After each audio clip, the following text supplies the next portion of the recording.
I'm sorry, I just gotta say it, I think it's time we stop sharing the roads. Two important points to start off here. One, I'm referring specifically to the United States of America. And two, I would like to establish that there is a very big difference in people who ride bicycles as their primary source of transportation and cyclists. This video is primarily criticizing cyclists. Riding bikes around cars has always been a dangerous activity, but in 2025, we've reached this catalyst where not only are cars extremely fast, but thanks to EV technology, cars are now extremely heavy. The reason this is important to bike safety is the heavier a moving object is that hits you, the slower it has to go to seriously injure you. Being hit at 35 miles per hour in a 4,300 pound car is equivalent to being hit at 40 miles an hour in a 3,000 pound car. The threshold for life-threatening speed to be hit by on a bike is about 45 miles an hour. So naturally, the heavier cars get, the lower that threshold goes down.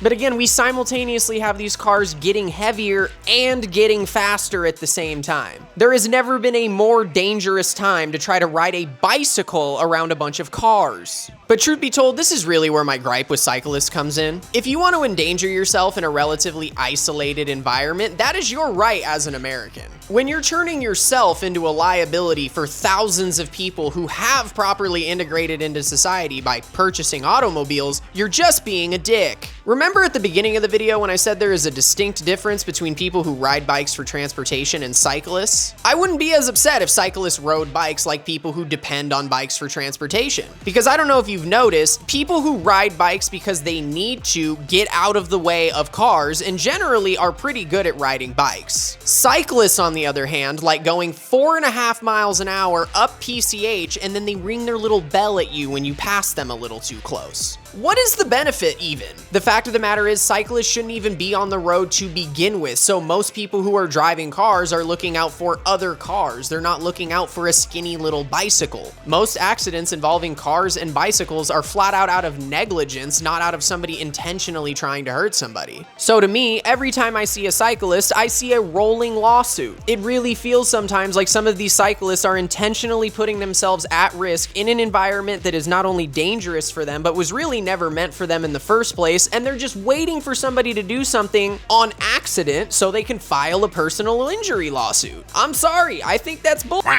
And if we want to be really honest about this, most of the cyclists that are nuisances in traffic, they're riding around on $7,000, $8,000, $10,000 bicycles, and they've got 4 cars parked at the house they probably never put miles on. So let me know what you think down in the comment section below. Am I being too hard on cyclists, or is it finally time to abandon this idea of sharing the roads?